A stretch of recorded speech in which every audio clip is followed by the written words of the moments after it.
suite au Covid-19 ou pendant le Covid-19 ou juste après, est-ce que c'est le bon moment pour entreprendre? Bah, c'est une bonne question, c'est une question légitime parce que en fait, souvent, ce qu'on a l'habitude de dire et d'entendre, c'est quoi? C'est, en fait, créer une entreprise, c'est jamais le bon moment. C'est jamais le bon moment et en fait, quand on dit: «C'est jamais le bon moment», on peut aussi dire: «C'est toujours le bon moment». Pourquoi? Qu'est-ce que ça veut dire? Ça veut dire que c'est jamais le bon moment parce que, bah, vous pouvez vous dire: «Bah, tiens, en ce moment, je viens d'être augmenté à mon travail, donc c'est pas le moment de les lâcher, ils m'ont fait confiance».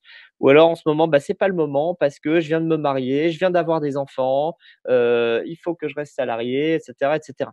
Vous avez toujours plein, plein, plein «d'excuses» entre guillemets pour ne jamais vous lancer. Donc on peut se dire que c'est jamais le bon moment et puis d'autres qui vont voir le verre à moitié plein vont se dire, au contraire, c'est toujours le bon moment parce qu'il y a toujours des bonnes opportunités à prendre. Hem Et justement là, nous, ce qu'on pense actuellement et dans les prochains mois, les prochaines années qui viennent, bah, on pense que c'est encore plus, le bon moment pour se lancer. Vous allez voir pourquoi.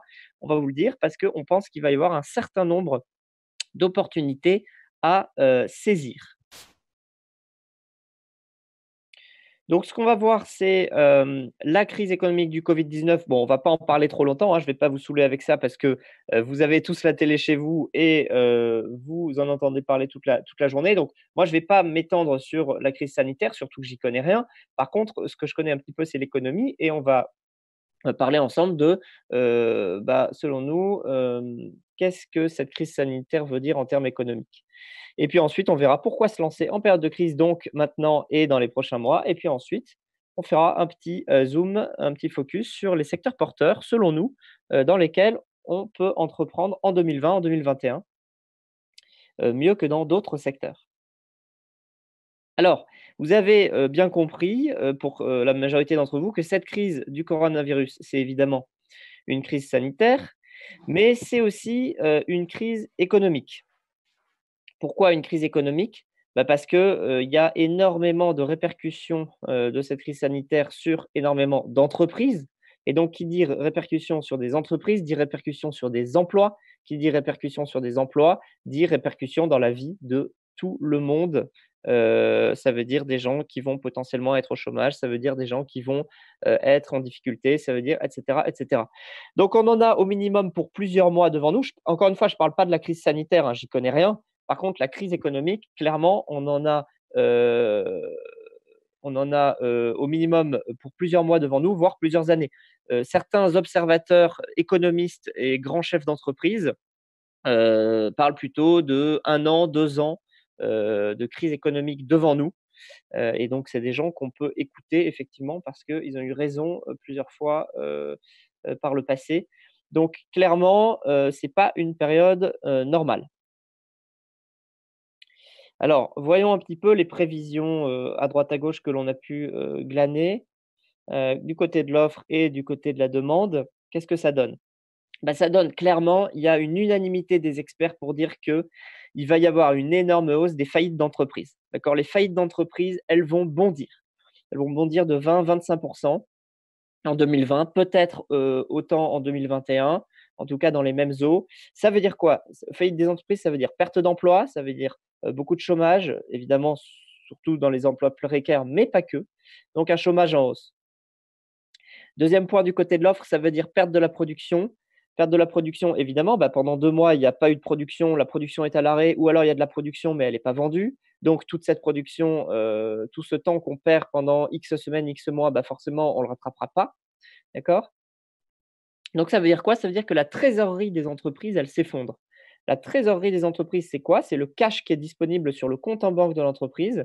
Eh bien ça, bah, ça fond comme neige au soleil parce que, hem, pendant ces mois où, on ne vend rien, bah, il faut quand même payer certains salaires, il faut payer le loyer du bureau ou le loyer du commerce et il faut payer un certain nombre de charges fixes qui sont incompressibles.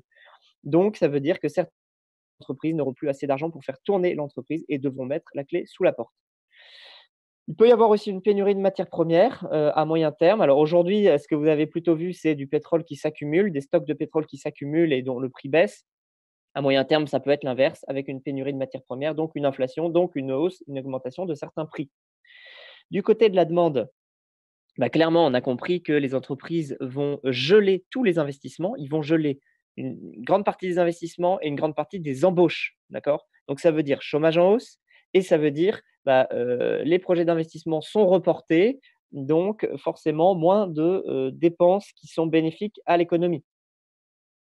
Deuxième point du côté de la demande, ajustement des dépenses des ménages. Ça veut dire quoi? Ça veut dire qu'il y a un certain nombre de gens qui ont vu et qui voient en ce moment leur salaire baisser, leur rémunération diminuer, les indépendants, les commerçants, les restaurateurs, mais aussi certains salariés, dont l'État peut-être prend en charge 80-85 du salaire, mais dont l'employeur peut-être ne complète pas le reste. Et donc forcément, ces ménages-là, qu'est-ce qu'ils ont tendance à faire? Eh ben, à épargner et à stopper la consommation. Ils vont stopper la consommation, ils vont stocker les dépenses qui vont jugées, non indispensables et donc forcément ça ralentit l'économie. Ça contracte le PIB, vous l'avez vu certainement aux infos et donc ça veut dire un ralentissement de la demande globale mondiale clairement pour les biens et les services, on l'a vu. Évidemment, pendant que les magasins sont fermés, bah, c'est évident qu'il y a un ralentissement de la demande, globale, mais aussi quand les magasins réouvrent, forcément, on ne va pas tout de suite reconsommer dès le premier jour. Donc forcément, eh ben, ça dure un certain temps et donc pendant un certain temps, il y a un ralentissement du PIB. Alors, est-ce que vous saviez, petite question, que ces entreprises, qui sont parmi les plus grandes entreprises, du monde et de l'histoire, sont nées en temps de crise? Prenons Walt Disney. Walt Disney est né en 1929. 1929, c'était quoi? Bah, c'était la Grande Dépression. L'un des plus gros chocs économiques de l'histoire a eu lieu en 1929, comme vous le savez, et Walt Disney a été créé à cette période-là. Microsoft a été créé en 1975, juste après le choc pétrolier, et Apple a été construit pareil en 1975, après le choc pétrolier. On peut aussi prendre des dizaines d'exemples. Vous avez Facebook, par exemple, qui a été créé en 2003-2004, juste après la bulle Internet de 2001. Donc, vous voyez que juste 2 ans après la bulle Internet, bah, l'une des boîtes qui est devenue les plus grosses de l'Internet mondial et la plus grosse valorisation du monde, eh bien, a été créée en période de crise. Alors, on peut se demander pourquoi. Bah, en fait, il y a une explication qui peut être simple, c'est aussi parce que ceux qui résistent aux crises, bah, ils peuvent demeurer souvent eux-mêmes ceux qui vont prendre les parts de marché par la suite. C'est-à-dire que si vous êtes fort, vous êtes performant pendant une crise, eh ben, vous gardez les meilleures habitudes pour ensuite performer lorsqu'il n'y a pas de crise et vous êtes en bonne position pour performer quand il n'y a pas de crise. En ce moment, dans mon domaine, moi, qui est le domaine de l'investissement dans les sociétés, eh bien, vous avez un certain nombre d'investisseurs qui racontent comment ils ont fait les meilleures affaires en tant qu'investisseurs après les crises de 2001 et après les crises de 2008. Pourquoi? Parce qu'il y avait beaucoup moins d'investisseurs qui étaient sur le marché et il y avait un certain nombre de projets d'entreprises sur le marché et un certain nombre d'entreprises, de ces entreprises étaient des entreprises de très grande qualité et pourtant elles avaient du mal à se faire financer parce que tout simplement, eh bien, il y avait moins d'investisseurs sur le marché. Donc, ça a créé plusieurs opportunités pour des très belles entreprises. Donc, la question, c'est est-ce le bon moment d'entreprendre? Alors, on va se demander, on va essayer de répondre à la question pourquoi se lancer maintenant? Pourquoi se lancer maintenant et demain? Pourquoi se lancer en période de crise? Pourquoi, contrairement aux idées reçues, en fait, hein, il est bon de se lancer en période de crise. Alors, c'est vrai que les banquiers seront plus regardants sur la validité de vos projets, d'où la nécessité justement de vous former, de vous préparer le plus possible. Mais clairement, il va y avoir ce qu'on peut appeler une redistribution des cartes. Ça veut dire quoi, une redistribution des cartes? Eh ben, ça veut dire que finalement, les acteurs et les entreprises qui sont déjà en place ne seront pas forcément avantagés et un nouvel acteur, un nouvel entrant sur le marché aura peut-être presque tout autant de chances qu'une autre entreprise qui est déjà installée sur le marché. Expliquons-nous. Diminution du nombre de concurrents, ça veut dire quoi? Ça veut dire qu'il va y avoir, comme on l'a dit juste avant, une certaine faillite d'un certain nombre d'entreprises. Donc, pas mal de faillites en plus. Personne n'en sait rien. On parle de plus 18%, plus 20%, plus 25%. En tout cas, il va y en avoir, c'est sûr. Et parallèlement à ça, il y a de nombreux projets de création qui vont être abandonnés, reportés au vu de la conjoncture. D'accord? Par exemple, on peut noter qu'il y a eu moins 25% de création d'entreprises en mars 2020, d'accord? Alors que c'était plutôt stable en février 2020. Et troisième phénomène, un grand nombre de chefs d'entreprise, souvent proches de la retraite, va préférer céder rapidement leur entreprise, leur affaire, pensant éviter les mauvais jours qu'ils croient voir devant eux. Donc, ça veut dire quoi? Ça veut dire qu'il y a des opportunités pour vous, ceux qui veulent entreprendre. D'accord? C'est quoi ces opportunités? Ben, il est plus facile de s'insérer sur le marché en tant que nouvel entrant s'il y a moins de compétiteurs. D'accord? Si vous êtes 10 000 à courir un marathon, ben, c'est plus difficile de le gagner que si vous êtes 150. D'accord? C'est plus facile de récupérer des parts de marché. Il va y avoir de manière très, très concrète et pragmatique. Chez Créatif, on est très concret et très pragmatique, hein. Donc, ici, on peut vous dire que de nombreux locaux vont être disponibles sur le marché pour ouvrir, par exemple, des boutiques ou des bureaux. Plus d'offres, moins de demandes, exactement comme après la crise de 2008. Marché de l'immobilier, de la location immobilière, Paris, en quelques mois, moins 25%. En 2008, si vous cherchiez à signer un bail pour une boutique, ben, c'était beaucoup plus facile que d'habitude. D'accord? Et ces 12 dernières années, ça a été beaucoup plus difficile, puisqu'on a connu une période de croissance de 10 ans à peu près. Là, on peut penser que dans les prochains mois, ce sera un peu plus facile que d'habitude. Et donc, c'est une bonne nouvelle pour un nouvel entrepreneur. Nombreux fonds de commerce à saisir, plus d'offres, moins de demandes. Forcément, on est en économie de marché, donc le prix va avoir tendance à baisser. Ensuite, un environnement moins agressif. Qu'est-ce que ça veut dire un environnement moins agressif? Pourquoi? Alors, les entreprises existantes, eh ben, elles sont actuellement tournées vers elles-mêmes. Tous ceux qui sont salariés ici le savent. De quoi elles parlent aujourd'hui? Elles parlent de réduire leurs coûts, elles parlent d'augmenter leurs marges, elles parlent de scruter les ventes, elles parlent de faire des plans pour après la reprise. Bref, elles sont tournées vers elles-mêmes, elles ne regardent pas ce qui se passe autour parce que ce n'est pas le moment. Elles ont la tête dans le guidon sur comment est-ce qu'on va émerger après cette crise.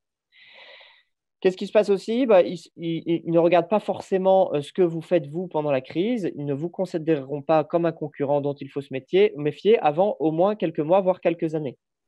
Il y a moins de concurrents, on l'a dit juste avant, donc moins d'entreprises qui communiquent aussi. Et ça, c'est vachement intéressant. Parce que vous savez que le nerf de la guerre quand on se lance comme entrepreneur, c'est la communication. Pourquoi je dis ça? Je dis ça parce que quand vous vous lancez comme nouvel entrepreneur, vous êtes une goutte d'eau. Vous êtes une goutte d'eau dans l'océan et il faut émerger. Et pour émerger, il faut faire de la communication, de la publicité. Et ça tombe bien, la communication et la publicité en ce moment, ça coûte pas cher du tout. Pourquoi ça coûte pas cher du tout? Parce qu'il y a plein d'entreprises qui communiquent plus, qui communiquent moins. Et donc, quand il y a une baisse de la demande de publicité, eh ben, ce prix de la publicité, il baisse. D'accord? Économie de marché. Donc, en ce moment, vous pouvez faire de la com et de la pub pour pas cher. Et là, dans les prochaines semaines, pareil. Et ça veut dire que c'est intéressant parce que vous pouvez acquérir une notoriété pour moins cher que d'habitude. Vous pouvez aller signer des nouveaux clients pour moins cher que d'habitude. Donc ça, c'est vachement intéressant. Donc un environnement moins agressif pour s'insérer sur ce marché. Ensuite, on peut dire que vous allez pouvoir vous entourer de bons profils à moindre coût. Ça veut dire quoi ça? C'est-à-dire que maintenant, vous allez réfléchir en tant que chef d'entreprise, donc vous allez réfléchir en tant qu'employeur potentiel. En tant qu'employeur potentiel, s'il y a une hausse du chômage, ben, il y a plus de difficultés pour les gens au chômage de retrouver un travail. Et il y a plus de difficultés aussi pour les jeunes diplômés de trouver leur premier emploi. Vous savez, en 2008, on a vu un certain nombre de jeunes diplômés galérer, même ceux issus des meilleures écoles, pour trouver un premier emploi parce que c'était la crise. Et bien là, ça sera peut-être pareil. Donc, effectivement, forcément, majoritairement, ce seront les emplois précaires qui seront le plus touchés, mais ça va forcément aussi toucher certains cadres, certains employés et ouvriers qualifiés. Hausse de la main-d'œuvre qualifiée disponible, ça veut dire que sur le marché, vous allez pouvoir trouver plus facilement des gens à embaucher. Parce que je ne sais pas si vous savez, mais ces derniers mois, avant la crise, c'était difficile d'embaucher des gens. C'était difficile d'embaucher des gens parce que on avait une situation plutôt économiquement bonne, où les gens avaient facilité à trouver du travail, en tout cas les gens qualifiés, avec des diplômes.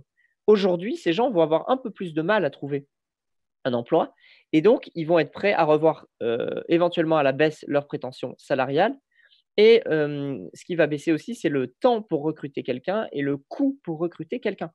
Donc, normalement, vous allez pouvoir recruter un petit peu plus facilement des gens pour pouvoir vous entourer. Et donc, ça, c'est toujours une bonne nouvelle. Et donc, autre point également à savoir, ce sont les aides gouvernementales. Alors, les aides gouvernementales, c'est quoi? bah, c'est le gouvernement, l'État qui considère qu'en période de crise, il est là pour aider les gens à faire quoi? Bah, aider les gens à, par exemple, entreprendre. Comment est-ce qu'il peut faire ça? Bah, l'État a déjà mis en place plusieurs aides pour soutenir les entreprises en difficulté. Vous avez peut-être entendu parler du prêt garanti par l'État, du PGE, pour les entrepreneurs, de l'aide de 1 500 € pour les commerçants qui ont dû fermer ou pour les indépendants qui ne peuvent pas faire de télétravail, et cetera, et cetera. Donc le gouvernement, il va être probablement amené à relancer l'économie avec des aides pour les entrepreneurs. Par exemple, en 2008, il y avait eu quoi? Il y avait eu pour les petites entreprises de moins de 10 salariés une aide financière qui avait été versée pour toute nouvelle embauche. Vous avez eu aussi des exonérations de cotisations sociales jusqu'à 1,6 SMIC, et cetera, et cetera. Donc tout ça, on peut imaginer qu'il y aura des aides intéressantes pour, en fait, vous créer le meilleur contexte possible pour pouvoir entreprendre et d'une manière moins coûteuse que d'habitude. D'accord? Donc des aides financières dont vous ne pourriez pas, bénéficier dans un autre contexte, donc c'est toujours bon à prendre. OK pour ça? Et puis, un truc vachement intéressant aussi en termes d'état d'esprit, en termes d'habitudes, de routine, c'est adopter les bonnes habitudes. Ça veut dire quoi, adopter les bonnes habitudes? Bah, quand vous êtes chef d'entreprise, nouveau chef d'entreprise, bah, tout est nouveau pour vous et vous allez devoir vous forger des bonnes habitudes, une bonne gestion de votre budget de votre entreprise. Vous connaissez votre budget personnel, familial? Eh bien, ce budget-là, cette gestion du budget, il va falloir la répliquer sur votre gestion de votre entreprise. Et c'est parfois compliqué parce que parfois on confond la trésorerie de son entreprise avec sa trésorerie personnelle. Or, ce n'est pas le cas. Il y a des charges à payer, il y a des charges sociales, il y a des taxes, il y a des loyers, etc., etc. Et donc, si en période de crise, vous faites attention à vos dépenses, vous surveillez vos marges, eh bien, vous optimisez vos budgets, vous évitez pardon, les dépenses inutiles, vous réduisez les coûts au minimum, vous vous focalisez sur votre efficacité et vous adoptez les meilleures habitudes, les meilleures routines en tant que bon gestionnaire. Et donc, c'est la meilleure façon donc, de vous forcer à prendre les bonnes habitudes dans la gestion. Et donc, ces bonnes habitudes, elles resteront ensuite après la crise et elles vous permettront d'optimiser votre trésorerie, de prendre des parts de marché, de résister et d'être bon face aux différents concurrents qui arriveront forcément après la crise. Donc, si vous réussissez à vous faire une place en tant que crise, en temps de crise, l'avenir vous sourira, en tout cas devrait pouvoir vous sourire puisque vous aurez pris les bonnes habitudes. Enfin, dernier petit point, si vous êtes au chômage suite au Covid ou juste un peu avant le Covid ou en même temps que le Covid, eh ben, c'est parfait. Bonne nouvelle, c'est le bon moment de vous lancer. C'est le bon moment de vous lancer. Pourquoi? Parce que le bon moment, on l'a dit, c'est jamais dépendant uniquement des facteurs externes, mais c'est aussi interne, ça vous concerne vous. Et rappelez-vous, on peut tout de suite, si on voit le verre à moitié vide, on va toujours se dire c'est jamais le bon moment pour entreprendre. Et ben, voyez le verre à moitié plein et dites-vous c'est toujours le bon moment pour entreprendre et encore plus en ce moment. Vous aurez peut-être plus de mal à retrouver un emploi dans cette période de crise, un emploi qui vous plaît. Donc, autant créer votre propre emploi. En plus de ça, on a la chance en France d'avoir les ARE, donc le Pôle emploi, les allocations chômage, qui continuent d'être versées tout en créant votre entreprise. C'est assez génial que ça permet d'avoir un filet de sécurité quand on se lance. C'est quand même très rarement le cas dans le monde, dans les autres pays. Et puis, une expérience dans l'entrepreneuriat comme créateur d'entreprise peut être valorisée aujourd'hui sur le marché du travail, même si ce n'était pas forcément le cas il y a 10 ou 15 ans, c'est de plus en plus le cas. Donc, utilisez le temps que vous avez à votre disposition pour développer vos compétences en entrepreneuriat. C'est quoi les compétences en entrepreneuriat? Gestion, comptabilité, stratégie, marketing, technique de vente, juridique, management, tout en continuant à percevoir une rémunération. C'est juste génial. Et qui sait, peut-être que vous ne reviendrez jamais au salariat. Ce qui est génial, c'est que là, vous avez une fenêtre de tir de quelques semaines, quelques mois. Mettez-la à profit. Mettez-la à profit pour apprendre, vous former et être le plus efficace possible quand vous allez lancer votre boîte juste à la reprise après le Covid. Comme ça, vous serez prêt.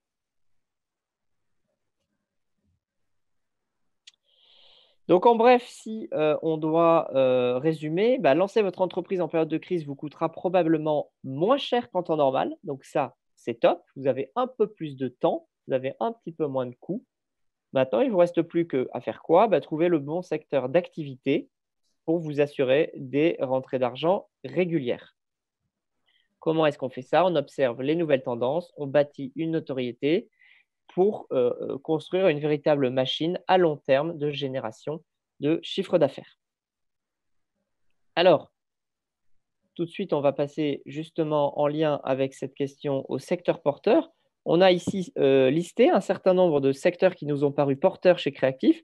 On le fait plus ou moins chaque année en disant, voilà, nous, ce qu'on pense, de ce qu'on voit sur le marché, ce qu'on voit de tous les entrepreneurs qui se lancent et ceux qui réussissent, eh bien, on se dit, tiens, il y a certains secteurs d'activité qui sont très intéressants pour se lancer. Pourquoi? Parce qu'il y a une forte demande, par exemple. Alors, attention, ce n'est pas du tout exhaustif. On ne dit pas que vous allez forcément réussir là-dedans et on ne dit pas qu'il n'y a que ces secteurs-là qui sont intéressants, mais selon nous, ce qu'on voit, c'est que dans ces secteurs-là, c'est un petit peu plus facile de bâtir son entreprise et qu'elle soit viable parce qu'il y a une forte demande. Alors, cette crise, on l'a dit, elle redistribue pas mal les cartes et on a de nombreuses nouvelles opportunités. Que ça fasse 10 ans que vous soyez installé comme chef d'entreprise ou que vous vous lanciez tout juste maintenant, vous vous retrouvez quasiment au même stade. Vous devez vous adapter aux nouvelles tendances. D'accord? Donc, pour ceux qui sont un petit peu malins, cette crise, c'est presque une opportunité. Attention, évidemment, je ne parle pas de la crise sanitaire, je parle de la crise économique. Cette crise économique, c'est presque une opportunité pour se lancer. D'accord?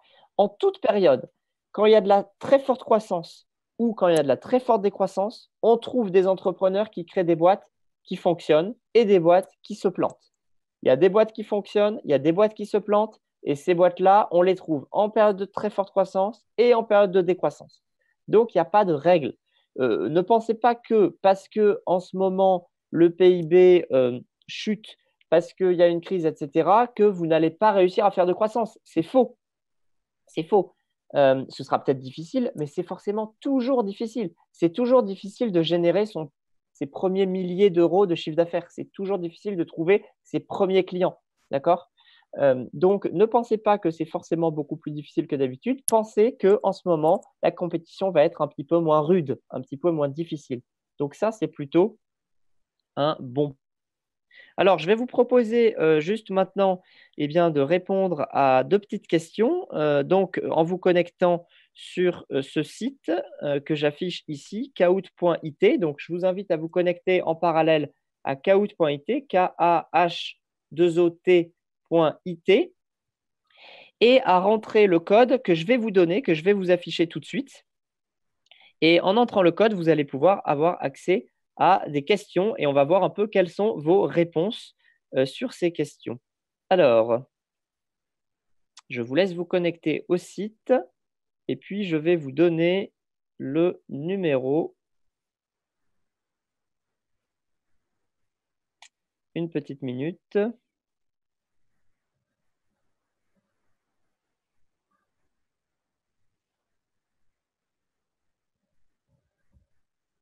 Vous avez le lien dans le chat, si besoin. Super, voilà. Donc là, j'ai le numéro, donc je vous l'envoie sur le chat. Est-ce que je peux l'envoyer sur le chat? Est-ce que tu peux partager ton écran Kahoot, s'il te plaît, Corentin, comme ça on aura le numéro. Alors, oui, attends. Ici. Voilà. Là, normalement, tout le monde a le numéro. Voilà, donc le game pin, c'est 40 28 73 4, ce que vous devez rentrer quand vous vous connectez sur Kahoot.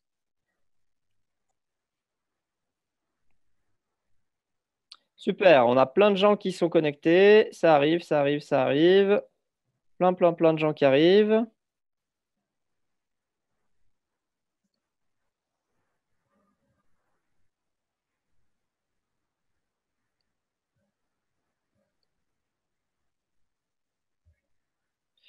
Super, on a dépassé les 100 joueurs. Allons-y, allons-y. Top, top, top, top, top. Parfait, allez-y, allez-y, allez-y.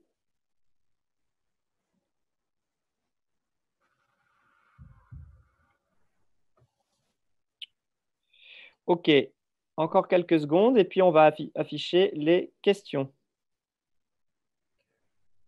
Super, on a 130 joueurs. Top.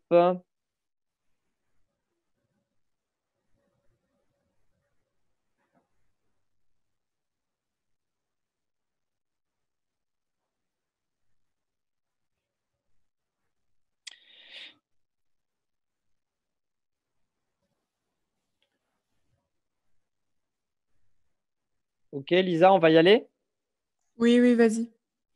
Ok, super. Donc, je vais lancer le jeu. Vous allez avoir les questions qui vont apparaître à l'écran et je vais vous laisser y répondre. Et puis ensuite, on verra un petit peu les résultats, enfin les statistiques de réponse globale.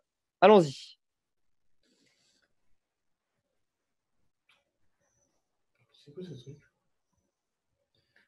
Alors, d'après vous, quels sont les secteurs porteurs? Voilà la question. D'après vous, quels sont les secteurs porteurs?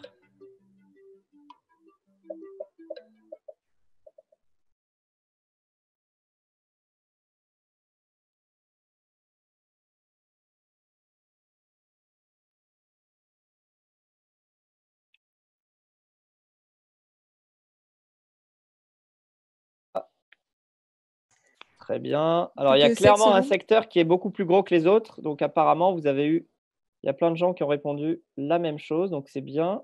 On va voir un peu ce que c'est. Relations humaines, vente de biens, cosmétiques et en très gros, restauration. Ah, c'est intéressant. C'est vachement intéressant. Restauration. Bah, vous voyez, c'est exactement ce qu'on disait dans la présentation. La restauration, aujourd'hui, ils souffrent. Ils sont fermés. Ils doivent payer leur loyer. Ils ne peuvent pas ouvrir leur restaurant. Et vous, ce que vous pensez en majorité, c'est qu'il y aura des super opportunités à prendre dans la restauration. Bah, vous voyez, c'est exactement ce qu'on disait. On pourrait se dire, OK, waouh, c'est un secteur difficile et là, c'est la crise. Bah, justement, vous, ce que vous pensez, c'est qu'il y en a un certain nombre qui vont faire faillite. Donc, on va pouvoir prendre des parts de marché, des opportunités demain. Et pourquoi pas, vous avez probablement raison. Informatique, je suis complètement d'accord avec vous, c'est clair. La preuve, de plus en plus de choses vont se faire à distance, vont se digitaliser. Le conseil, pourquoi pas, c'est toujours effectivement un secteur qui fonctionne bien. La santé, vous l'avez mis aussi. Vous avez été nombreux à mettre la santé. Vous avez raison, je pense aussi. L'alimentation, forcément. Le e-commerce, absolument, je suis d'accord avec vous. Je vois service, je vois formation en ligne, bah forcément, regardez, on est là. Les cosmétiques, pourquoi pas, et cetera, et cetera. Mais en tout cas, vous voyez que bah, on vous a pas demandé explicitement à répondre à un truc en particulier, mais on a ici bien la preuve que qui dit crise dit opportunité. Avec ici restauration, clairement, on a compris le lien et la santé, évidemment. Next, une petite deuxième question. À titre personnel, vous, dans quel secteur est-ce que vous souhaitez lancer votre entreprise? À titre personnel, vous, dans quel secteur vous souhaitez lancer votre entreprise? Allez-y.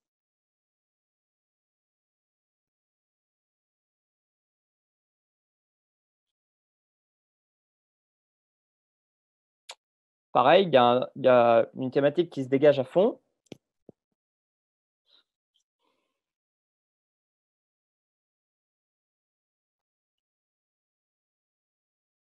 3 secondes et on va voir les résultats.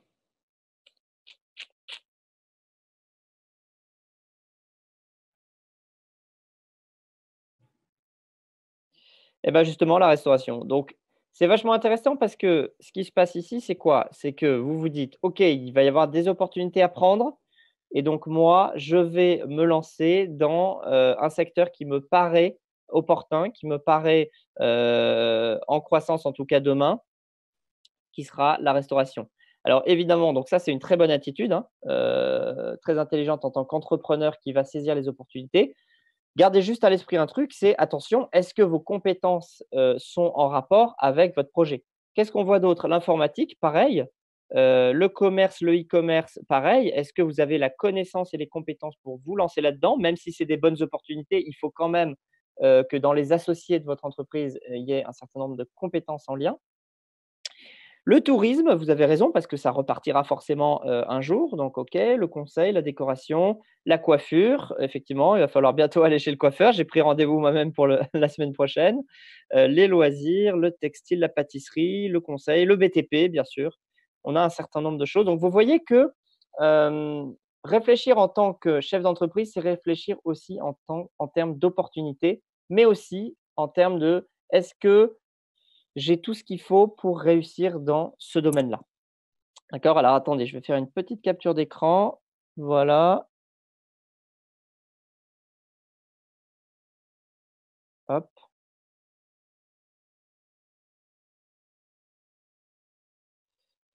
et voilà. Et on va continuer notre présentation. Hop, voilà. Et là, je vais vous relancer là-dessus. Hop, voilà.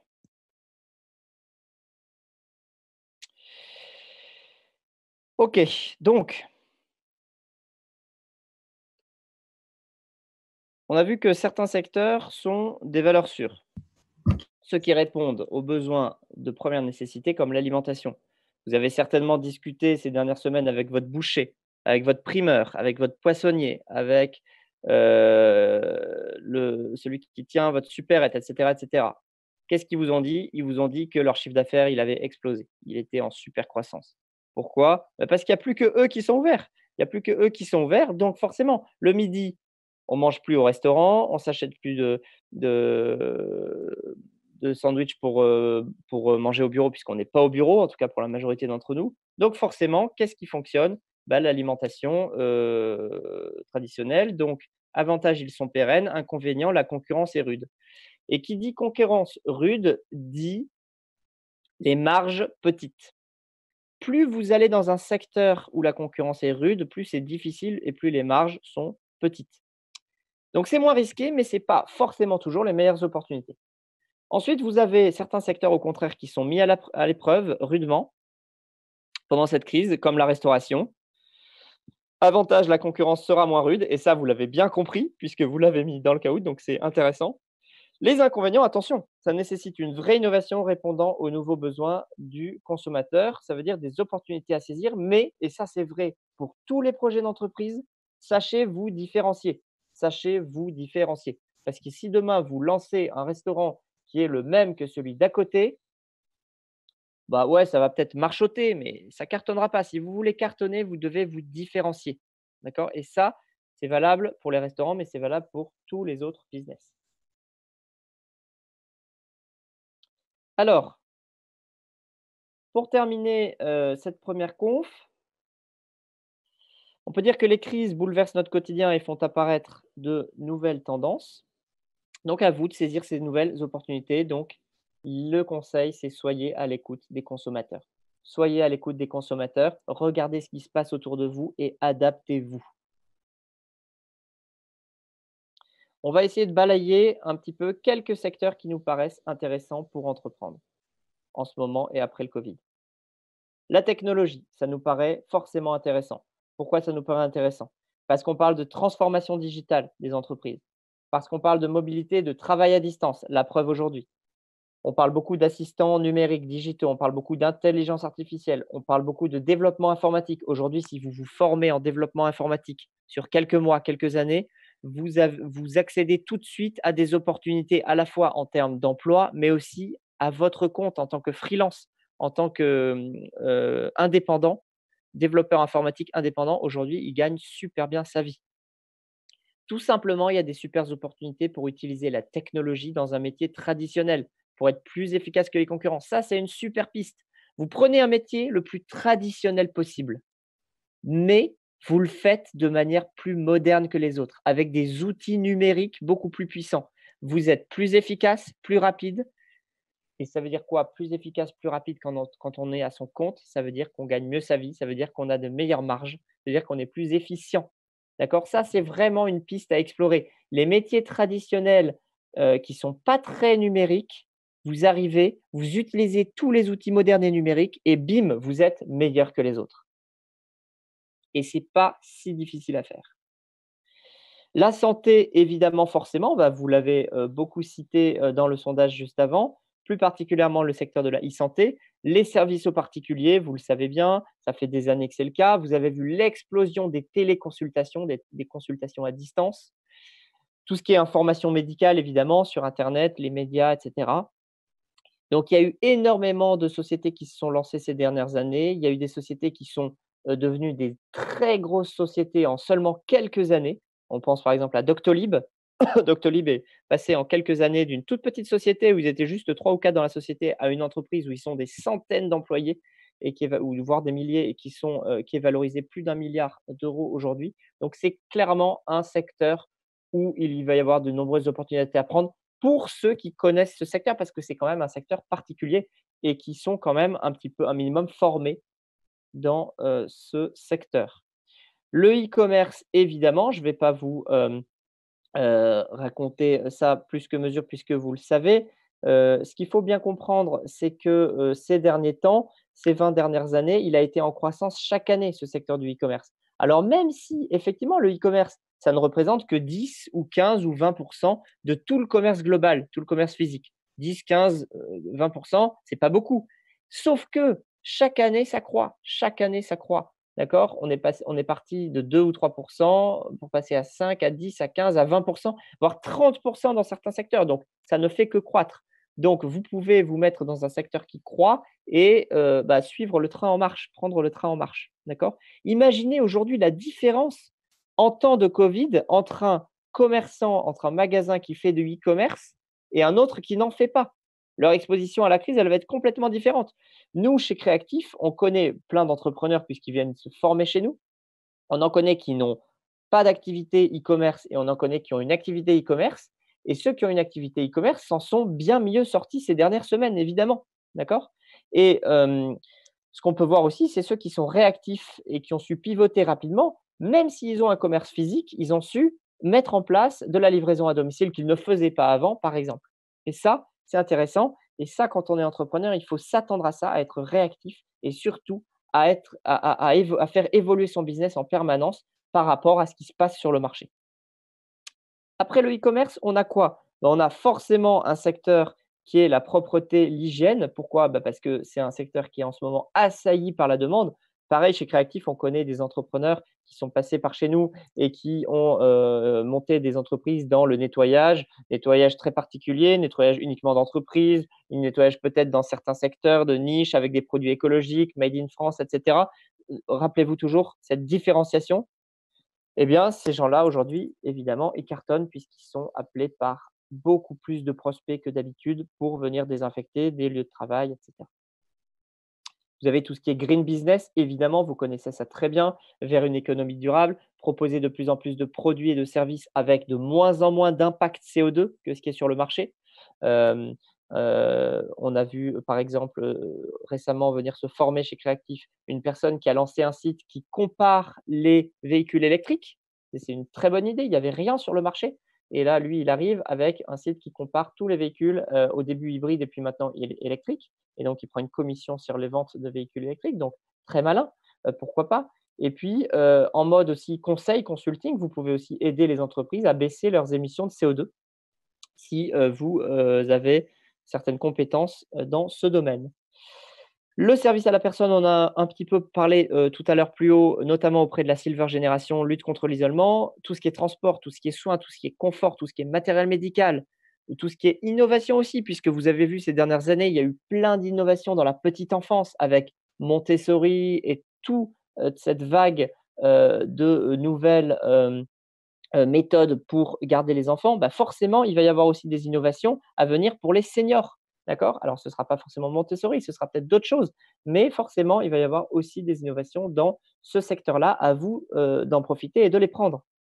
Le transport de marchandises, plus particulièrement la livraison de repas à domicile. Livraison uniquement, ça veut dire quoi? Ça veut dire que vous faites des économies de loyer. Vous avez peut-être vu ces dernières années, il y a un certain nombre de restaurants qui n'ont plus pignon sur rue. Ils ont simplement une cuisine qui est pas forcément dans une rue passante, hein, qui est peut-être en sous-sol et qui fait de la cuisine et qui livre uniquement. D'accord? C'est une cuisine qui va faire la cuisine et uniquement livrer et qui ne va pas avoir de table sur place. Donc ça, c'est apparu ces dernières années et ça fonctionne bien pour certains et une demande en hausse forcément pour tout ce qui est transport écologique au niveau de service, livreur en transport en commun par exemple, on a vu passer ça récemment comme exemple.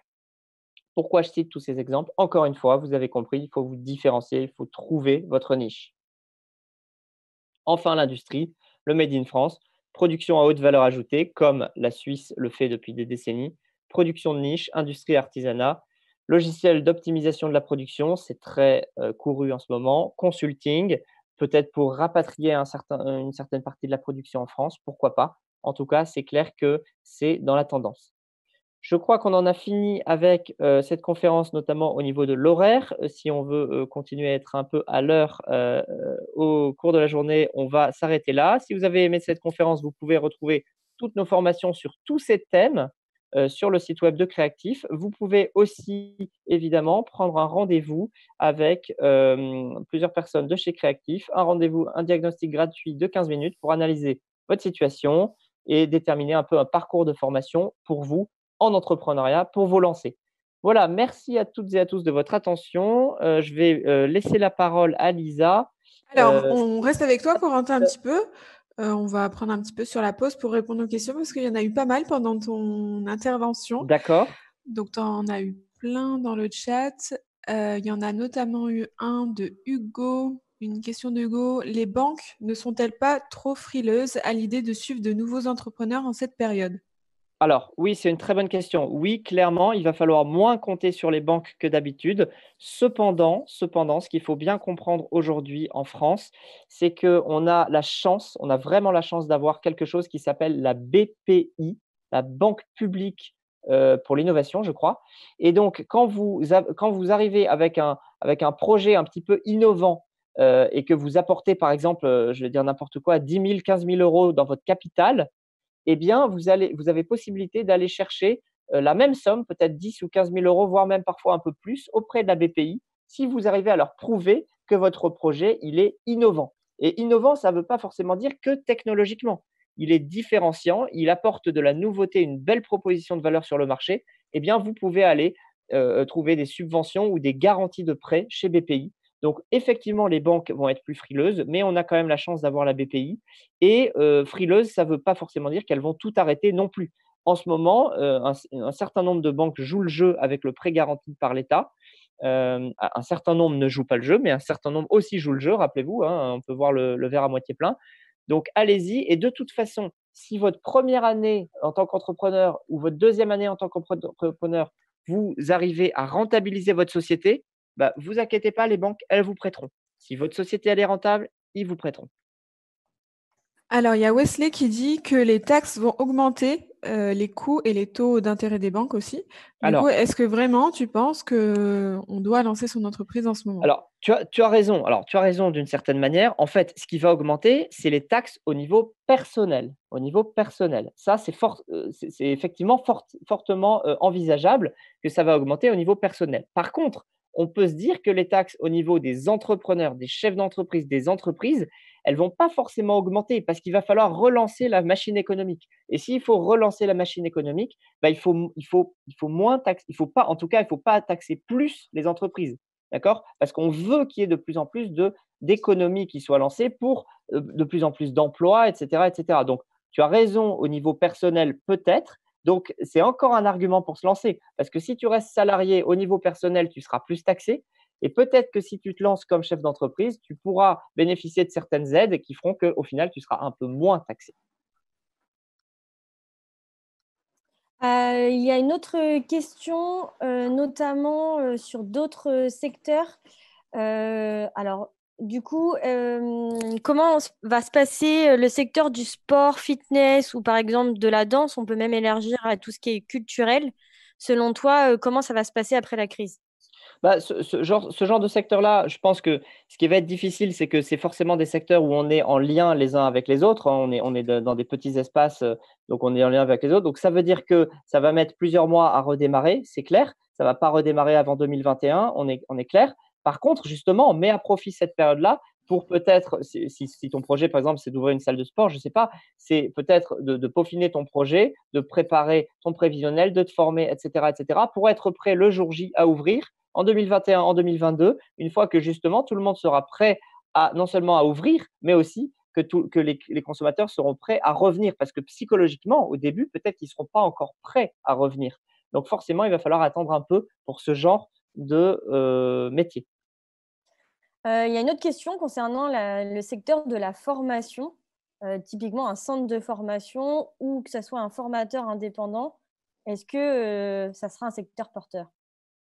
Alors, la formation, c'est toujours j'ai envie de dire que c'est toujours un secteur porteur parce que les besoins de formation ne font qu'augmenter et c'est de toute façon bien vu pour l'économie.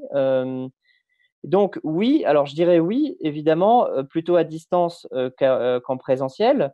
Ce qui fonctionne de toute façon généralement bien, dans les formations, on l'a vu ces dernières années, c'est un mix entre du présentiel et du distanciel.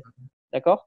Donc moi, ce que je dirais, c'est, «Faites vos armes» entre guillemets, entraînez-vous sur du distanciel au début et puis ajoutez un petit peu de présentiel au fur et à mesure. Alors, il y avait une question aussi. Je me lance en graphiste freelance, mais la communication ne risque-t-elle pas d'être mise de côté dans les entreprises pendant quelques temps, pas Oui. perçue comme prioritaire? Et il y avait également une question pour quelqu'un qui se lançait dans le SEO. Qu'est-ce Oui, que tu penses? alors c'est tout à fait vrai, c'est un très bon point. Effectivement, l'un des premiers budgets qui est gelé par les grandes entreprises notamment, c'est la communication en temps de crise. Vous avez complètement raison et donc on l'a senti là, il y a eu plusieurs grosses agences qui, par exemple chez Publicis actuellement, ils ont plus rien à faire, hein. Par contre, ça veut dire qu'il y a justement des opportunités pour des plus petites agences ou pour des individuels. Pourquoi? Parce qu'ils sont moins chers que les très grosses agences et donc forcément les budgets, une petite partie des budgets va être reportée des grosses agences vers les petites agences, voire les indépendants. Donc ça peut être justement une épingle à tirer pour toi. Hem, donc la réponse, elle est un peu double. Effectivement, le secteur va se contracter, la communication, ça se contracte. On l'a déjà vu, hein, depuis quelques semaines, ça va se contracter. Mais si tu es bien positionné en termes de prix et si tu es suffisamment différenciant et surtout si tu arrives à faire comprendre ta proposition de valeur à tes futurs clients, je pense qu'il y a des opportunités à prendre. On a autour de nous, chez Creactive, des entrepreneurs dans la communication qui ont connu une forte croissance de leur activité ces dernières semaines. Pourquoi? Parce qu'il y a un certain nombre d'entreprises aussi, actuellement, qui sont à l'arrêt, qui ont mis leurs employés en chômage partiel et qui profitent de ce temps pour se poser la question de comment je vais communiquer après. D'accord? Et ça, bah, c'est des missions de conseil pour des gens. Et donc, on a un certain nombre d'entrepreneurs chez nous, chez Creactive, autour de nous, qui justement ont vu leur activité augmenter ces dernières semaines dans la communication. Alors, il y a une question qui revient de la part de Damien, donc, qui dit: Vous avez affirmé que le marché publicitaire baissait à cause de la crise économique. Lorsqu'on veut se lancer dans les médias, un secteur dépendant de la publicité, est-ce malgré tout une bonne idée ou est-ce que c'est une Bah, mauvaise idée? j'aurais tendance à dire que les médias, en ce moment, c'est un petit peu compliqué de se lancer dans les médias clairement aujourd'hui alors, ça dépend. Si c'est un média qui souhaite vivre de la publicité, ça va être compliqué parce que tu vas pas pouvoir vendre de publicité avant au moins 12, 18, 24 mois. Cela dit, j'ai envie de dire que le secteur des médias, il est tellement particulier que de toute façon, même en temps normal, avant de vendre de la pub sur ton média, il va de toute façon se passer beaucoup de temps, 12, 18, 24 mois. Pourquoi? Parce qu'il faut que le temps que les annonceurs trouvent que ton média est intéressant, il faut que tu aies du trafic, que tu aies des visiteurs, des lecteurs, que tu constitues un vrai actif. Et donc finalement, ça ne va pas changer grand-chose par rapport à la période de d'habitude. Donc clairement, les médias, c'est difficile parce que pendant 2 ans, tu as pas de revenus, tu as pas de chiffre d'affaires au début, alors que quand tu te lances comme consultant, bah, dès le jour 1, tu as du revenu si tu as un client. Par contre, le jour où tu es bien installé dans 2 ans et que le marché publicitaire repart, là, tu es bien positionné. Donc ce que je dirais, c'est oui, crée ton média, mais attends-toi à pendant 2 ans ne pas faire de chiffre d'affaires ou quasiment pas.